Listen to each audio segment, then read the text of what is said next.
Today I'm going to share with you how you can save literally thousands of dollars on your taxes with this one simple trick. You ready? Let's do this.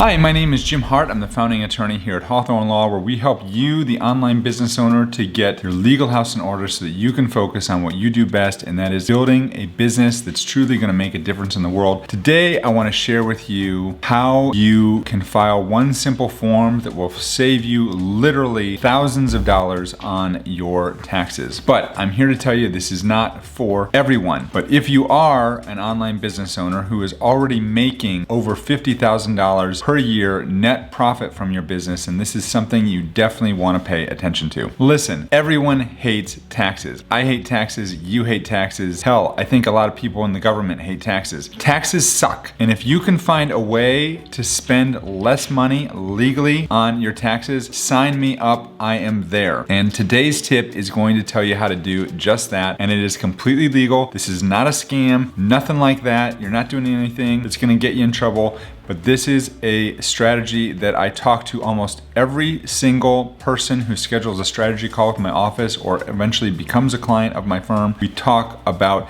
this strategy at one point or another. Now, before I get into this strategy, I want to tell you the problem with the tax code for many of you is that it's complicated, it's technical, there's a lot of rules, and people hate rules. And not only that, Congress is changing the rules on almost an annual basis. And when they're changing the rules, typically what they're doing is they're adding more deductions, they're adding different credits, they're doing different things like that. They're changing the tax brackets around so that it becomes more and more confusing to make sure that you are legally spending the least amount of taxes as possible. So if you aren't up to date on the latest changes to the tax code, then you could be paying thousands of dollars more in taxes than you really should have to spend. So today I want to talk to you about that. What I'm about to share with you is a tax strategy that has been around for many years. This is not something new in the tax code. It is called filing for your S-Corp election. A lot of people completely misunderstand what this is and what it isn't, and I want to break it all down for you today, give you some examples, and share with you exactly how you can use this strategy if you're making between, let's say, $25,000 to $50,000 net profit in your business to save thousands of dollars on your taxes. As an online entrepreneur, there are 4 ways that you can be taxed under the IRS rules. You can be taxed as a sole proprietor, a partnership, an S corporation, or a C corporation. Now, these are not to be confused with different types of business entities.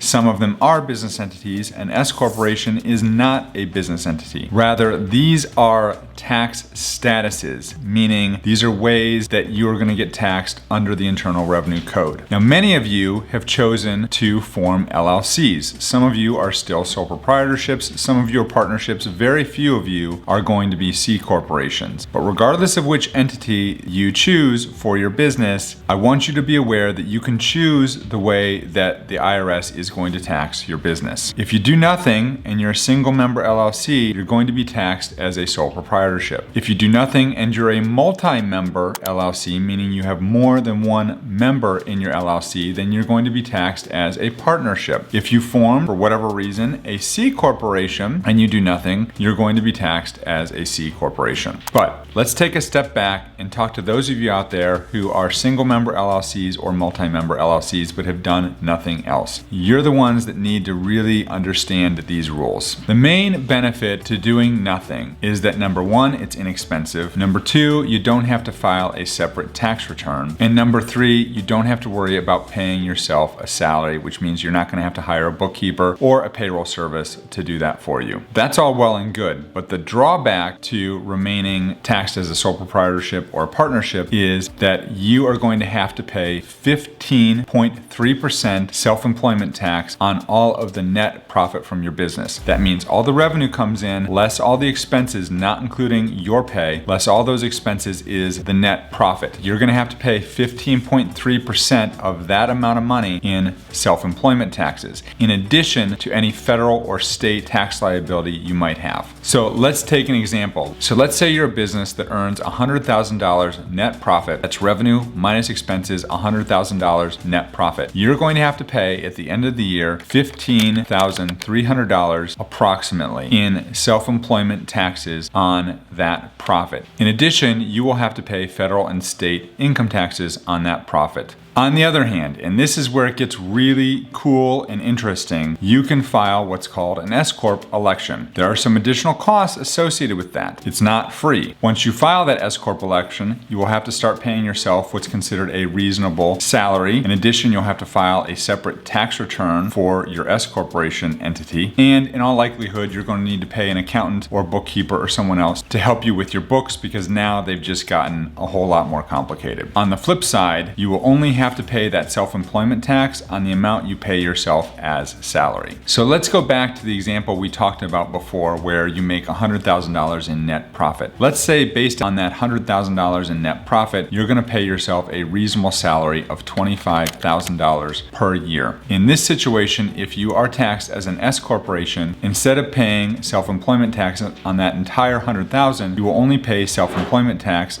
on the $25,000 that you pay yourself as a salary. And the way you pay that is when you take the salary, you will pay payroll taxes on that salary and employer taxes on that salary. But you will not have to pay the 15.3% self-employment tax on the remaining $75,000 of profit distribution from the business. Now, if you can do some quick math in your head, that's going to save you over $11,000 in personal income taxes when you file your tax return at the end of the year. This is the biggest reason why many of the people that I work with and talk to during strategy calls decide that they want to go ahead and file that S election to make sure they're not paying all those additional self-employment taxes on their tax return. Now, one big thing that you need to understand, one big caveat, if you will, is that if you are a sole proprietorship, in other words, you have not filed your LLC paperwork yet, you can't make an S Corp election. A lot of people don't understand that. And so if you go back and watch some of the videos I talk about whether you should or shouldn't file an LLC, I typically tell people, except for in very rare situations, when you're just getting started, you don't have any revenue, you don't have any, assets or clients or anything like that, maybe it's not the best time to form an LLC. But once you start generating revenue, that's one of the main reasons why I tell people they should think about filing that LLC. And the reason for that is once you have your LLC in place, then you can make that S Corp election and then you can start saving a lot of money on taxes. So filing your LLC in and of itself is not going to save you money in taxes. But once you have that LLC and you're able to file that S election, the double whammy of doing those two things is going to save you potentially